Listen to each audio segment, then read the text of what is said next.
สบายดีพี่น้องสบายดีสุขคนสมองสบอนสบายดียามเช้าพี่น้องตาไอ้ตากสิมาเปิดห้านให้ผู้บ่าวเพิ่นอันนี้สิเป็นปัญหากะเพราหวานเด้อมาเปิดห้านมันนี่เมื่อวันคานแต่เมื่อเก่าคำพี่น้องเก่าคานเก่าคำเก่าคูณเก่าหังเก่ามีเก่าหับโศกหับสับมามันสันมันดีแล้วนี่อันป้ายเพิ่นก็มาติดเรียบร้อย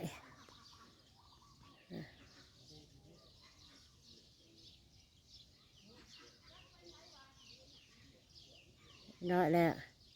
มาอันนั้นเมื่อวันป้าตาจัดให้เรียบร้อยหั่นก็เรียบร้อยติดดอกไผ่เรียบร้อยนี่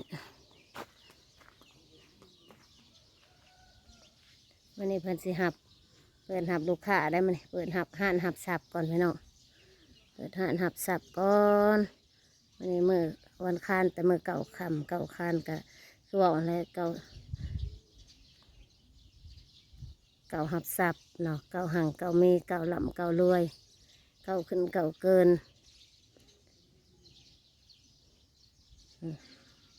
นี่ปัญหาภาวานมาขอนำแม่เจ้าธรณีขอสับขอลาบและขอลูกค้าและบ้านนี่ให้มีอันลูกค้าหลังไรเขามาตัดน้ำลายมีลูกค้าติดมกติดใจและบ้านนี่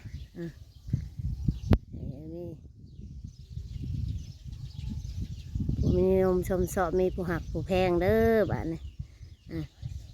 มีอันแต่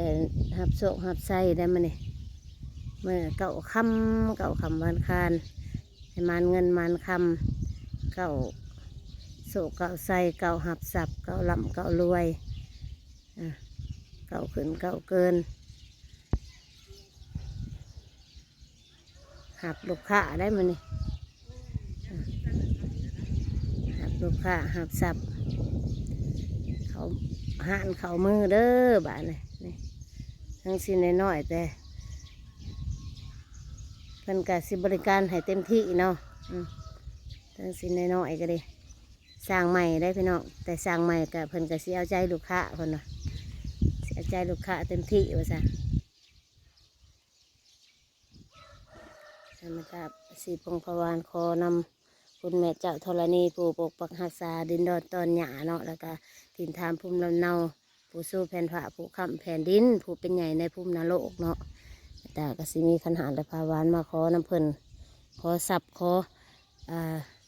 เงินขอคำเนาะขอเปิดห้านเอาสับนี่แหละเปิดห้านหับสับนี่แหละแล้วก็ขอ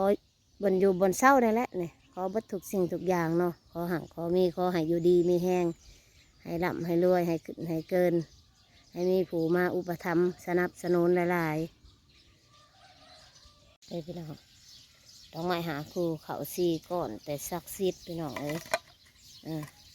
แต่ซักซีดแต่นับเธอเลยหนามันเป็นใหญ่ในภูมินรกแต่ก็มีพาหาภาวานน้ำหยาดลงไปพร้อมใส่ต้นใหม่ให้เป็นสักขีพยานให้หาผู้นำการนำลูกนำล้านนี่แล้วให้อยู่ดีไม่แห้ง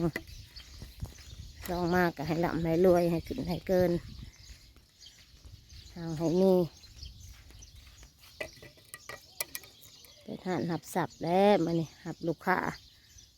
หับโศกหับไส้ยังบ่ได้แต่อันนี้เด้อนี่ยังบ่ได้ลูกกระเจเด้อมานี่มึกเก่าคำวันคานเปิดหันหับสับแต่เสาแต่เซียวเด้อหับเงินหับคำได้หับโศกหับไส้หับสับหับลูกค้าได้บาทเลยให้โศกให้มานเด้อคานเก่าให้มันเงินมันคำให้มันลูกค้าให้ลอกให้ลุงให้เรื่องให้หุกให้เฮืองเด้อให้คนนำหนาหรือถือตาอันนี้กระจกมันก็ได้มาแล้วกระจกใส่แล้วแต่ว่าทั้งลังยังไม่ได้กระจกงบน้อยพี่น้องเอ้ยนี่อันผมเพิ่งก็มีถูกทรงหมักทรงใด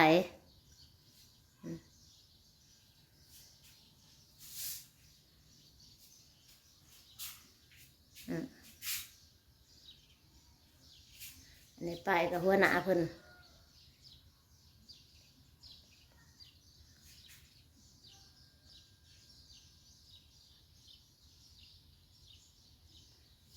เพิ่นนั้นให้สั่งให้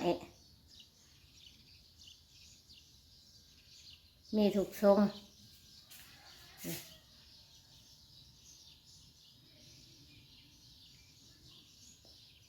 เลือกได้สั่งได้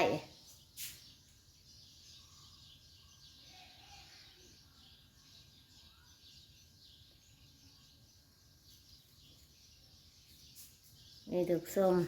จอนเกี่ยงจอนเงาจอนดำทรงหนักเฮียนสกินเฮดเปิดขางเบอร์ 1เปิดขางเบอร์ 2เปิดขางเบอร์ 3จอนบางต่ำจอนบางกลางจอนบางหนักเฮียนจอนหนาหรือว่าเจียนตีนผมทรงหลักไซทรงทูบ็อกทรงวินเทจระดับกลางวินเทจความขาวระดับสูงแสก30-70เพิ่นหาบริการถูกทรงเด้อพี่น้องจังได๋ก็ฝากอุดหนุนแน่เด้อ FC ทุกท่านทุกผู้ทุกคนบ่ว่าสิอยู่ใกล้หรือสิอยู่ไกลเนาะสิอยู่ซ้ายถ่าหรือว่าสิอยู่ซ้ายทางดำเนาะผู้ใดอยากมาใส่บริการทำมิดเพิ่นก็มาได้เด้อเป็นหานหับสับคือเก้ามานี่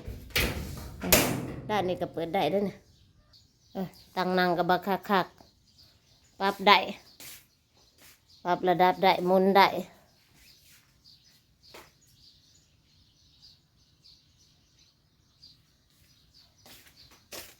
ตั้งนี่กับบักแพ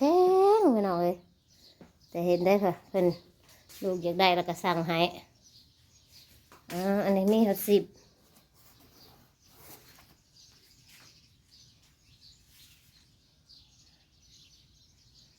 เปิดแล้วเปิดบริการแล้วมันนี่เปิดตลอดแต่มื้อนี้เนาะแต่มื้อนี้เป็นต้นไปเปิดคู่มื้อเปิดคู่มื้อบ้านเปิดห้านตัดผมแล้ว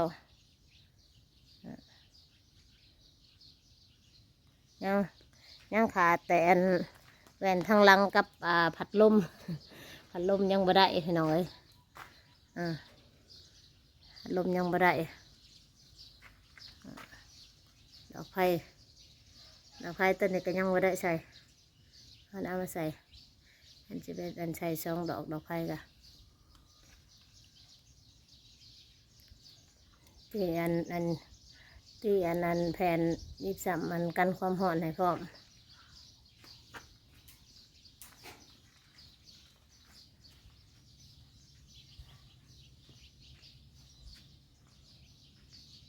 เอามาบริการทำมิดเด้อพี่น้องสุคน FC ว่าอยู่ไกลและอยู่ไกลเนาะใส่บริการแล้วมีถูกทรงเนาะตำหนิได้เนาะตีส้มได้ที่ว่าหมักทรงได้สั่งได้ตำหนิได้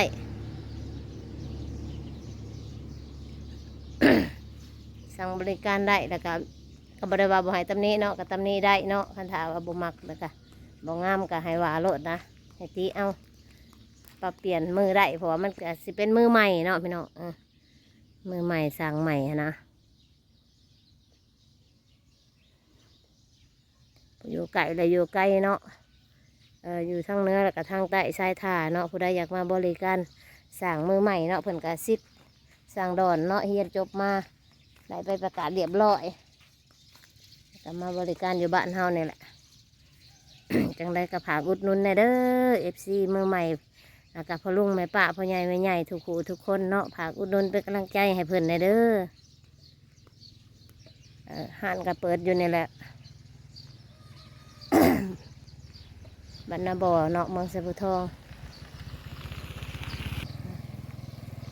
บรรณบ่อเมืองสะพุทองอันนี้ทางเขาบรรณบ่อแหละแต่ว่าห้านตัดผมนี่ตั้งอยู่บ้านหน่อยเด้อบรรณบ่อหน่อยนี่ป้ายเพิ่นก็มีใครไกลไปไกลมากอะอ่านได้ ใครไกลไปไกลมากก็อ่านได้เนาะสั่งมิดไส้ชิดสั่งดอนตัดผมทรายสั่งตัดผมตามสั่งเนาะตัดผมตามสั่งได้สิเป็นทรงใดนี่หาบริการ บริการให้ครูส่งเนาะมักส่งใด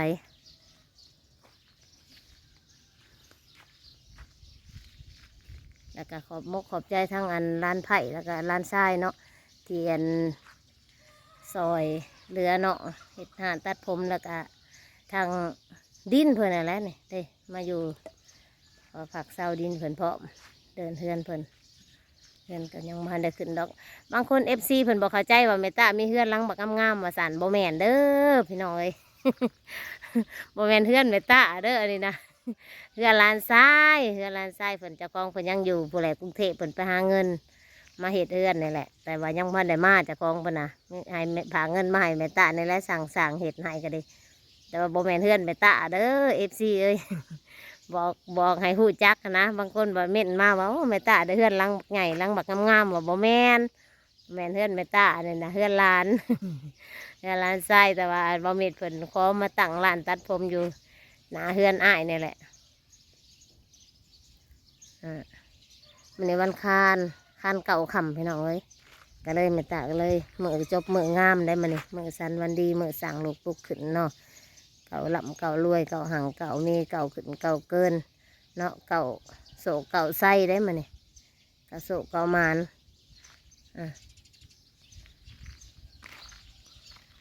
เก่าหับโศกหับสับเด้อหับโศกหับสับ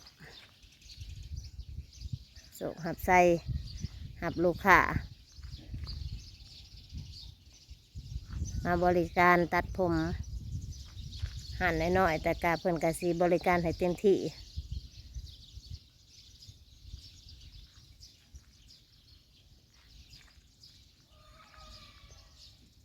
ผู้อยู่ไก่และอยู่ไกลอย่าลืมมา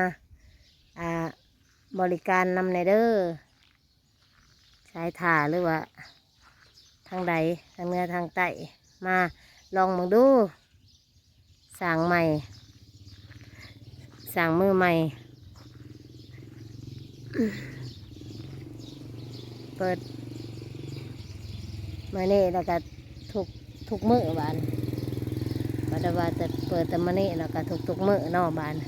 เปิดบริการแล้วแต่มาเนี่เปิดเอามือมันก็แมนมือแหลกแหกมันเก้าคำวันคานมันเงินมันคำมันโศกมันใส่มันลูกค้าได้มันนี่ได้ให้อยู่ดีมีแหงบ่ให้มีศัตรูกับบ่ให้พานมันกับบ่ให้ตองเด้อให้มีแต่ผู้หักผู้แพงผู้นิยมชมสอบแม่ธรณีนี่แหละเป็นหลักเป็นฐานเป็นผู้สดผู้สวยก็ดีแม่ตากำมาปงพวันใส่ต้นไม้นี่ขอนำคุณแม่เจ้าธรณีขอผักขอเศร้าขออยู่ขอเศร้านี่แหละขอตัดผมนี่แหละหาเงินหาคำนี่แหละขอลำขอรวยขอหังขอมีขอขึ้นขอเกินขอลูกค้านี่แหละให้โชคให้มันเงินมันคำมันลูกค้าหลายๆวันนี้แม่ตากาสีจบคลิปไว้เพียงเท่านี้เนาะพอกันคลิปหนาพี่น้องจังได้กับผากเบิ่งผากส้มกดไลค์กดแชร์เนาะให้เมตตาในเด้อท่านได้เข้ามาเบิ่งมาส้มกับกดไลค์กดแชร์ให้ในเด้อแชร์ต่อออกไปเผื่อว่าสิได้มีลูกค้าทางไกลและทางไกลเนาะดึงดูดอยากมาตัดลองซีมือกะแชร์ต่อในเด้อพี่น้องเอ้ยแชร์ต่อไปเนี่ยหามีผู้อยากมาลองซีมือหรือว่าอยากมาบริการเนาะอยากมาอุดหนุนหานบ่เม็ดเหมือนกันมาได้เด้อบ้านนาบ่อเมืองใส่ผู้ทองแขวงสะวรรณเขตเนาะ